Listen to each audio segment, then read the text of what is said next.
terminer cette émission, parce qu'il y en a 106 dans ce livre, Ilzem Islam, des citations.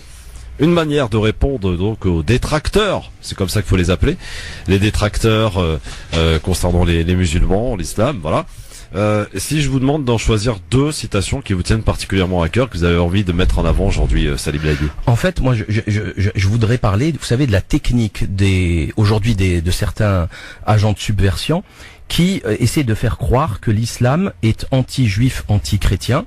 Je vais parler par exemple d'Éric Ciotti hier chez Ardisson où il expliquait que par exemple il faut mettre dans la Constitution les racines judéo-chrétiennes. Oui. Donc du jour au lendemain, on nous a fait croire que le judéo-christianisme allait ensemble, alors que c'est l'huile et l'eau. Je vais vous le prouver. Donc ça normalement c'est Clos, André Clos. Historien essayiste grenoblois, spécialiste de l'islam, qui a longtemps vécu en Turquie ainsi qu'au Moyen-Orient.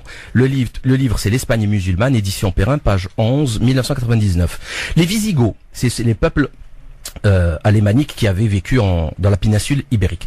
Les Visigoths avaient persécuté les Juifs au point d'édicter des lois antisémites dont le but était de supprimer toute présence juive. Le concile de Tolède avait décidé d'obliger tous les Juifs à se faire baptiser sous peine de lourds châtiments, y compris de tortures physiques.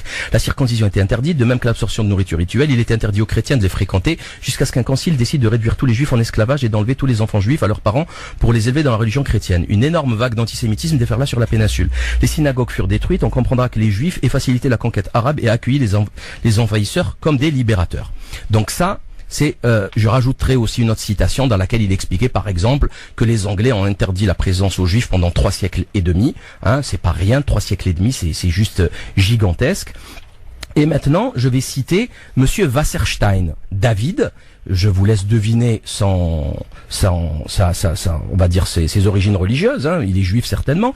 Alors, le livre, c'est David Wasserstein, né en 1951, donc c'est assez récent, est professeur d'histoire et d'études juives à l'université Vanderbilt, spécialiste de l'histoire islamique et juive.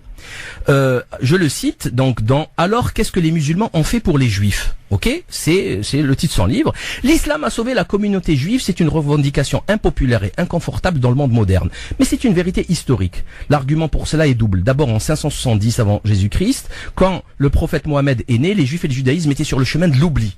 En second lieu, l'avènement de l'islam les a sauvés, fournissant un nouveau contexte dans lequel non seulement ils ont survécu, mais ont prospéré, jetant les fondements de la prospérité culturelle juive ultérieure également dans la chrétienté, à travers la période médiévale dans le monde moderne. En termes religieux aussi, les juifs jouissaient d'une liberté pratiquement totale. À cette époque également, l'hébreu a été ressuscité en tant que langue de haute littérature, parallèlement à l'utilisation par les musulmans d'une forme élevée d'arabe à des fins similaires. Une grande partie de la plus grande poésie en hébreu écrite depuis la Bible vient de cette période. Alors c'est Sadi Agaon, Salomon ibn Gabirol, Ibn Ezra, Moïse et Abraham, Maïmonide, Yehuda Alevi, Yehuda Al-Harizi, Samuel An-Najid et beaucoup d'autres. Tous ces noms bien connus aujourd'hui appartiennent au premier rang de l'effort littéraire et culturel juif.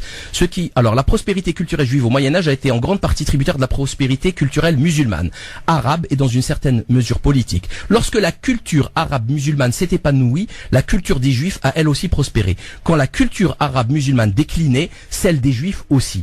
Voilà. C'est juste, il y en a des dizaines comme ça. Il y en a 106. Voilà, 106. Et je vous jure, c'est toujours aussi pertinent et aussi choquant.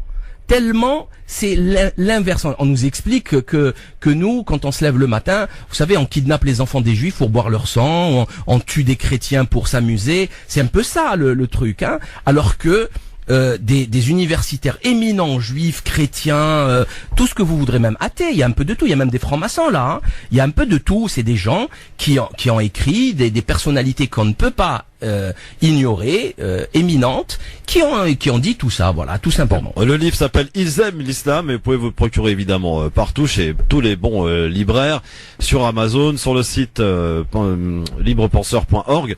Facebook, Twitter et YouTube. Merci beaucoup Salim Laïdi d'avoir répondu à nos questions. C'est moi qui vous remercie. Merci mon gamin Labina et merci Hossein Ras. Bonne soirée. Dans un instant, on parle de sport les amis. C'est la nouveauté de l'émission le LGF qui fait bien prolongation, j'ai envie de dire.